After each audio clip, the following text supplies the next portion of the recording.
Good morning, junior high student. Welcome to day 8 of Psalm Summer Challenge. I'm assuming that you have already prayed and read, so now welcome to Psalm 25. Once again, this is a Psalm of David, and this one, we're going to take another interesting twist on it as we did yesterday. I hope yesterday was helpful.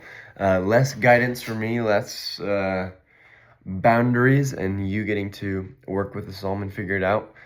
Which is great, and I hope my questions followed that well. But today, we're going to make another twist in a different direction, because today in Psalm 25, let me open the first verse. To you, O Lord, I lift my soul. This is the whole psalm. It is entirely directed to God and to God alone. And it is a prayer. This is a prayer of request, a prayer of praise, a prayer of thanksgiving. This is simply a prayer before the Lord. This is 22 verses of David crying out before God, praising him, thanking him, adoring him, confessing, praising, all of it. It's all in this cycle of this and this and this. It is simply a man who loves the Lord, praying to the Lord, that the Lord would change his life, that the Lord would have his way, that the Lord would be glorified, that he would be sanctified, that all these things. So your duty today, often when we talk about prayer, we use the acronym that we call ACTS, ACTS, A for adore, C for confession, T for thanksgiving, and S for supplication.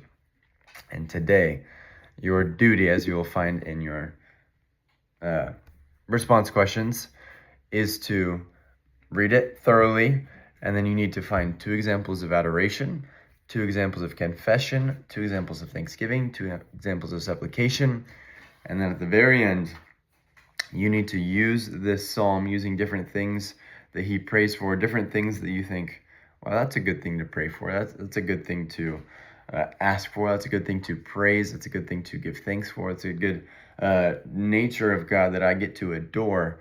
Use this chapter as a guidebook, as a template of what prayer should look like in your life. Looking at the prayers of David, the different things that he's acknowledging or confessing or asking for, use this chapter to weave together. It doesn't need to be word for word, but you really could put together verse 3 and verse 7 and verse 8, and this is the prayer that I need for my life today.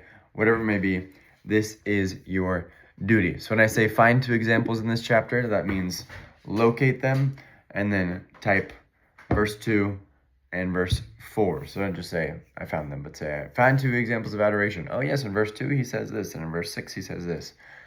Perfect. All right. Well, I hope this is awesome.